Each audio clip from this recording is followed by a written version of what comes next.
Hello everyone, welcome again to Amigo Academy's Social Emotional Learning Activities for Classroom. Today's topic is collaborating and cooperating. So we will be working on sustainable development goals. Today, I'm Chetna Singh, I'm a kids and parents life coach. And if you are a teacher and an educator or a counselor, then this video is for you. So let's start the video. Okay, the goal of this topic is aims to enhance children's social skills by motivating them to work in teams and cooperate rather than compete. So competing might be good for them, but in my opinion, your competition is not other people. Your competition is, your own self, your procrastination, your ego, your the unhealthy food you are consuming, the knowledge you neglect, the negative behavior that you nurture many times, and the lack of creativity that you have. So, if you want to compete, then compete against that. Competition with others can make you bitter, but competition with yourself will make you a better version of yourself. So, rather than competing, try to cooperate with people, try to collaborate with people. So, why collaborating is essential for children? Because while collaborating or while doing a project, it provides ample opportunities for the children to work in teams and accept challenges, be responsible and accountable for the given task. It also improves their communication skills and helps them in making new bonds with their fellow students. They can always make new friends while they do these kind of things. So for collaborating, what we can do, we can assign them different projects, we can give them different projects. However, in many schools, almost in all schools, these kind of projects have been assigned to the students so that they can work in team.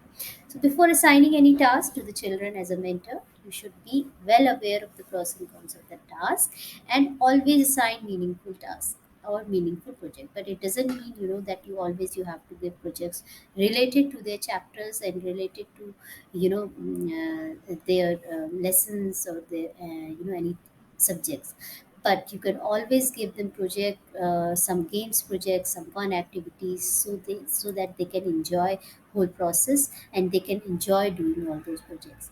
Team building activities like quizzes, group discussions will help in improving vocabulary, knowledge, and communication skills. And apart from all these things, we can allocate project based on sustainable development goals to bring awareness to protect the planet and ensure that by 2030 all people enjoy peace and prosperity. So we can always take any sustainable development goal. So before assigning SDG, we need to tell about all the 17 goals that UN has assigned. So SDGs would be a great idea to give to assign as a project to the children so that they will contribute to a global cause. So here we are taking SDG 15, that is life on land. However, you can take any SDG. Okay, just this is for just for an example. So before assigning the project, you can share the knowledge through the videos and social media. You can divide students into multiple groups and ask each group to gather information about life on land or any other SDG that you have picked up, and how is it getting affected by human involvement or any other thing.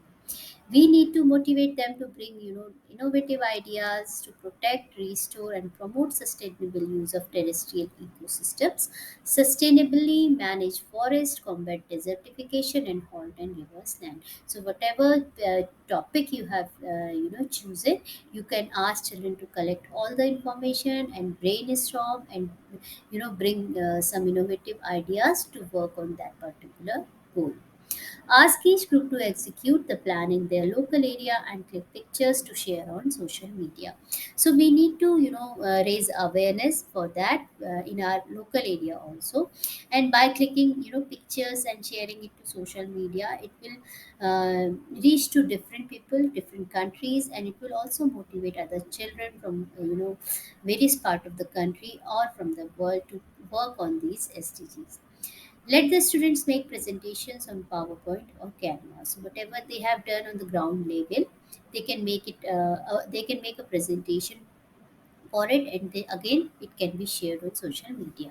After completing the task, they always appreciate children, always reward them. Each child, we need to appreciate each child, no matter how much he or she has contributed, but for taking efforts, but for bringing in new ideas, we always need to appreciate and reward them. So there are some points to remember as a teacher. So as a teacher, as an adult, we need to be a role model for the students by taking action to protect the ecosystem.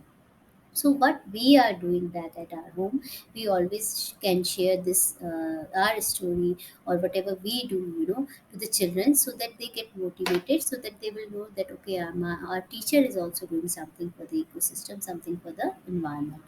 Reducing the use of the plastic is one thing that every individual in the entire world should do.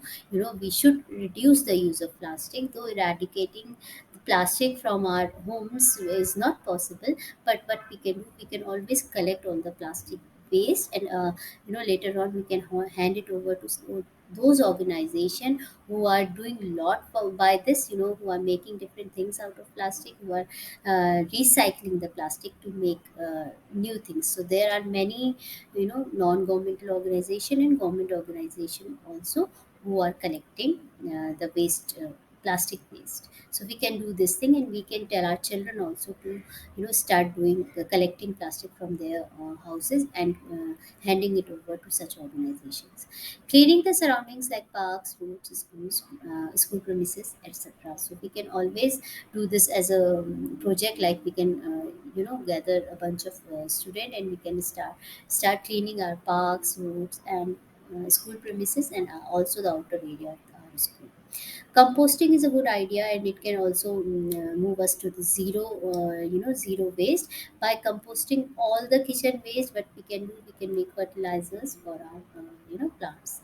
Reduce, reuse, and recycle. We all know the benefit of these things, and we can always promote this thing. We can ask each child to spread awareness about these things at their home also. Saving water and planting trees. Many times we can see that people, not only children but adults, also take water, but they do not consume the whole water. So we can always tell them to take only that amount of water that they can consume. Planting trees, often in our on any occasion, in our birthdays, anniversary, we can ask children to plant trees. Share with them how even an individual can bring change around the world. So many times we can see, children would say that, they would come up and they would say that I'm a small child. How can I, bring change? How can I take up all these big projects? But we can always start with as an individual at our home, like reducing the use of plastic, through not throwing the garbage here and there. So there are many activities. Always switching off the electricity while not using it. These kind of things we can always do at an individual level, and we can promote these things by telling our children to do this. Okay, so now we have come to the reflection part, and it is the end of the session. Okay, so ask the children that what did this activity teach you? Which of the SDGs would you like to work on? And do you wish to collaborate with your fellow students? And how enjoyable is working together to achieve SDG goals? So these are some of the reflection questions. You can add on a few more questions of your choice. Okay, so this was all for today. And if you want to talk to us, this is our phone number, our email ID, our website, and you can always subscribe to our YouTube channel to get more SEL activities and knowledge on emotional intelligence. You can subscribe to our weekly SEL activity, where you can get all the activities on your mailbox on every Monday. So this was all for today. Signing off for now. Goodbye. Have a good day.